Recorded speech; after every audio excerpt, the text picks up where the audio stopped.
One of the areas that I concentrate on is on self-esteem. So what we're going to do is we are going to tell a story that has to do with building self-esteem, and we're going to analyze it afterwards and see what we take from this story. So let's begin. Stephanie always felt like an outcast among her grade 12 classmates. She hated the fact that she wasn't considered among the popular group. It seemed that they were the ones to get the highest grades.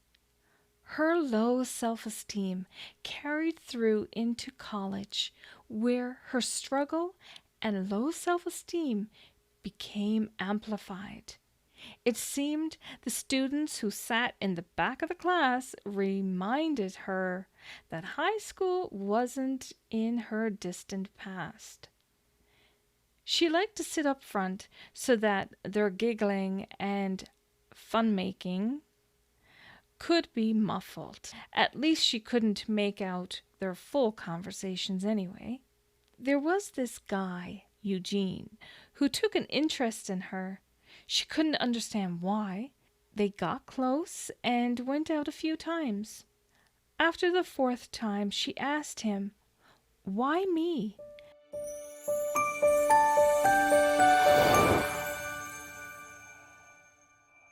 "And not the other girls in the class," Eugene answered.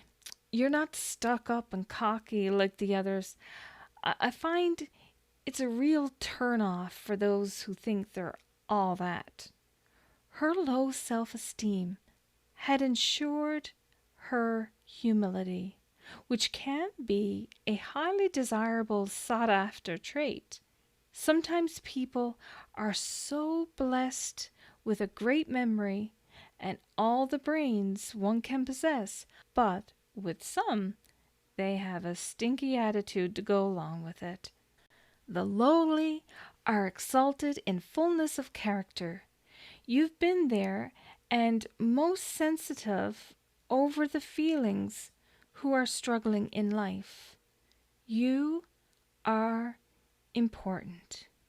If you feel you're a nobody in society, realize having a great memory and able to excel at everything you touch is not everything in life. Believe that there are people in this world, and some you haven't even met yet, that love what they see in you. We all can have negative thoughts about ourselves. And right now, I want you to put the video on pause, and I want you to write down 5 beautiful things that you find about your character.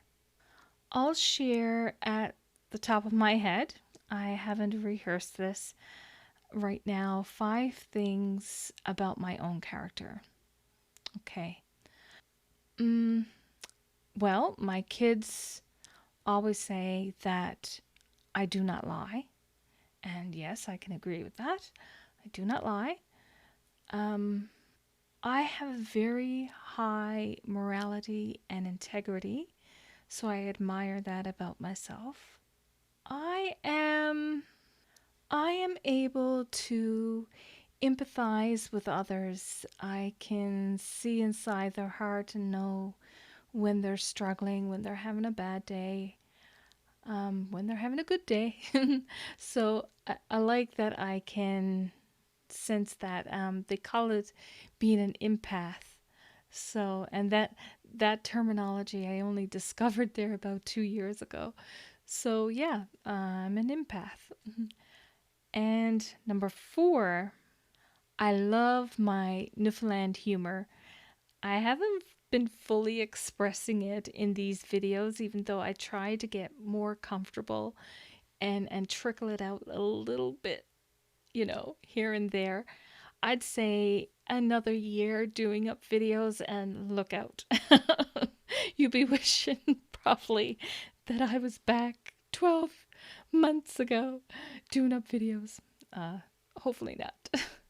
And number 5, I always look for a solution in everything. In years past, when my life um, was in a situation of intense control, outside control, I used to always look for a solution. And I used to always say, there is others out there that have it worse than me, and that made me feel better. Oh, yes, and my deep faith.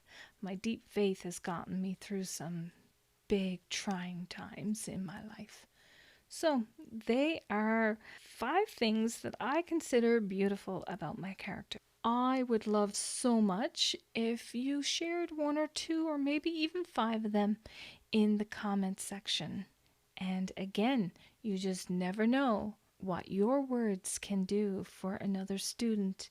It could be their source of strength, their golden nuggets that they'll hold on to. You will find your own importance in life, and it will come if it hasn't already.